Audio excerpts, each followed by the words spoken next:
खास मेहमान लगातार जुड़े हुए हैं और उनका हम रुख कर लेते हैं। दिलीप सर, ये जो सिचुएशन अभी की बनी हुई है, इसको लेकर क्या लग रहा है? रूस जो टेक्नोलॉजी के मामले में कहीं ज्यादा एडवांस्ड है, ताकत के मामले में एडवांस्ड है, रूस की सेना दुनिया के ताकतवर सेनाओं में गिनी जाती है।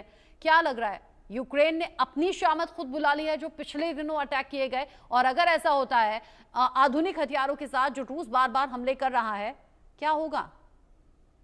रचना, मुझे जो लग रहा है कि अगर हम प्योर डिफेंस एनालिसिस से थोड़ा सा हट के देखें, इसमें तीन चीजें बहुत इंपॉर्टेंट है। एक तो जो यूक्रेन का स्ट्रेंथ है वो है एक्चुअली टेक्नोलॉजी, प्रोग्रामिंग, एआई, इन चीजों पे। तो रूस का भी मेन स्ट्रेंथ वहीं से आता था।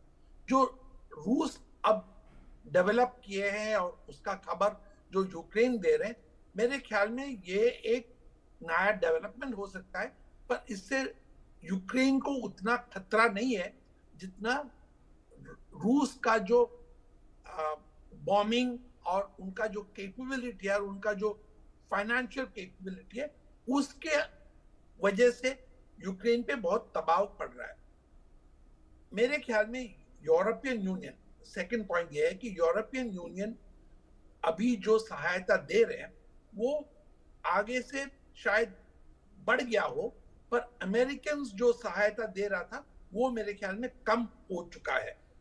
तीसरी चीज, ये एक ईगो बैटल है जेलेंस्की और पुतिन के बीच में। पुतिन को जेलेंस्की के लेवल पे आने में बहुत डेंजर है।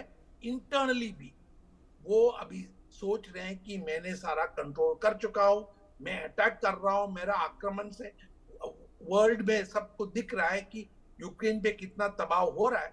पर मुझे लग रहा है कि हम जो सोचते हैं कि पुतिन पे कोई दबाव नहीं है, वो इंटरनली दबाव तो अभी पड़ चुका होगा।